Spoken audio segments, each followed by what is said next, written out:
just wanted to show my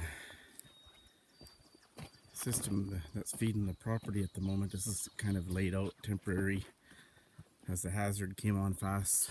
Wildfire hazard came on fast this spring. We got 2.1 mils last night, and this morning we had a bit of a frost, so kind of the moisture is a welcoming, is definitely welcome, and sure helps a lot knocking down the hazard. But we're still not out of the woods yet, and I'd like to share with you my system. This is my upper pond that the previous owners had dug.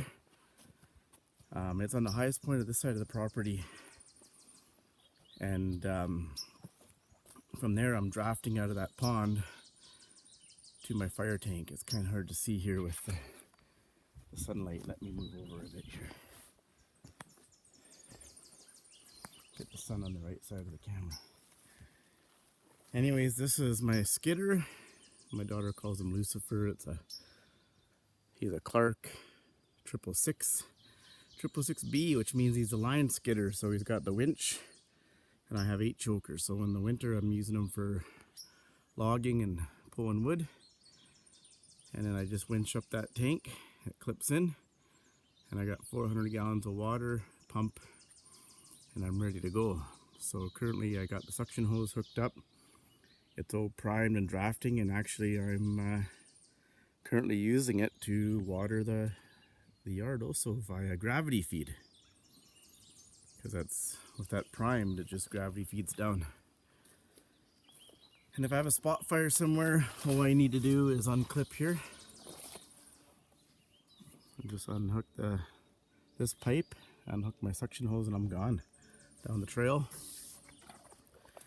As you can see, we're quite high here. It's actually 5 meters to the same level as the base of the house.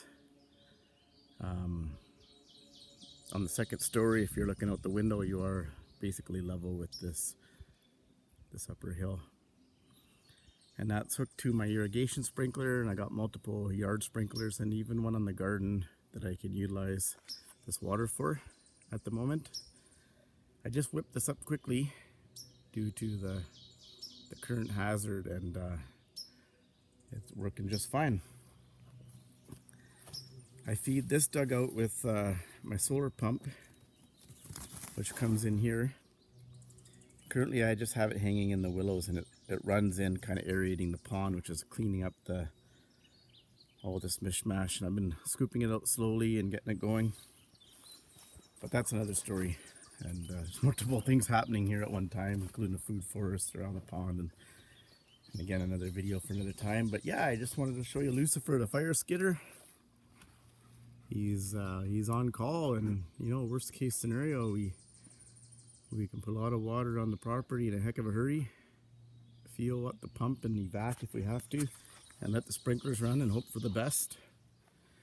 We do have lots of deciduous trees surrounding the immediate house area, but down by Fort St. John, a helicopter pilot buddy of mine told me that it was even drowning in the deciduous at this time.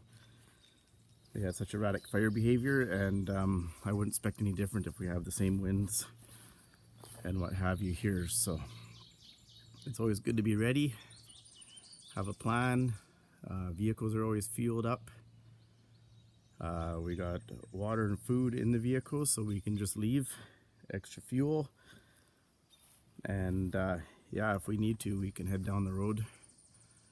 We've got bags packed with clothing, 3 days, you know, sweaters and rain jackets and warm clothes, so if we have to get out, we can. Just want to share that with you, give everybody something to think about. But that's how we're mitigating our fire hazard here in northern BC.